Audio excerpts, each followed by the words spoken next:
তাহলে হয়তো আমার জন্য এতটা করতো না। আরে বোন তুই এসব কি বলছিস? আজকে যদি আমাদের বাবা মা বেঁচে থাকতো না, ওনারাও এটা ভাবতো যে ওনাদের 2 সন্তান লাইফে যেন ভালো কিছু করতে পারে। এত কিছু বুঝি না, যখন আমি একটা ভালো বিজনেসম্যান হব তখন আমি তোমার নাম উজ্জ্বল করেই রাখবো, দেখো।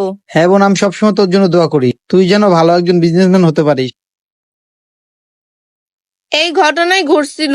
আর ম্যাডাম, আপনি এত বড় একটা বিজনেসম্যান, আর এই লোকটা আপনার ভাই হয় কি করে? আর যদি ভাই হয় তাহলে উনি পাগল হলো কি করে, আর রাস্তায় এভাবে বসে আছে কেন? আর বললো না, আমার ভাইয়া অনেক বড় একটা বিজনেসের টেন্ডার পাইছিল, এই খুশিতে আমার ভাইয়া আমাদের কাছে দৌড়ে আসতেছিল।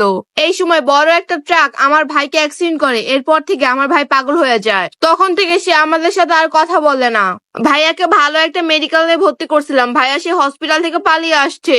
পালিয়ে যাওয়ার পর আমরা ভাইয়াকে অনেক খোঁজাখুঁজি করছি, কিন্তু ভাইয়াকে পাই না। কিন্তু আজকে আমি ভাইয়াকে এই রাস্তায় দেখলাম, তাও আবার এই অবস্থায়। আর ভাইয়া, তুমি আমাকে দেখো, আমি তোমার বোন, আমি অনেক বড় একটা বিজনেসম্যান হয়েছি ভাইয়া। তুমি